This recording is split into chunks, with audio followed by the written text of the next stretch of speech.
Hi friends, బోటి గోంగూర curry ఎలా prepare చేసుకోవాలో చూద్దాం ఫ్రెండ్స్. ఫస్ట్ స్టవ్ వెలిగించి దాని మీద బౌల్ పెట్టుకొని ఆయిల్, పచ్చిమిర్చి, ఉల్లిపాయలు వేసి ఫ్రై చేసుకోవాలి ఫ్రెండ్స్. నెక్స్ట్ అల్లం వెల్లుల్లి పేస్ట్ వేసి ఫ్రై చేసుకోవాలి ఫ్రెండ్స్.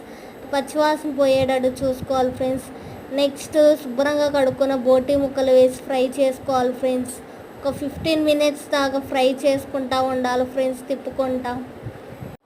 ఉప్పు, పసుపు వేసుకొని మగ్గనియాలి ఫ్రెండ్స్. పచ్చివాసన పోయేటట్టు చూసుకోవాలి ఫ్రెండ్స్.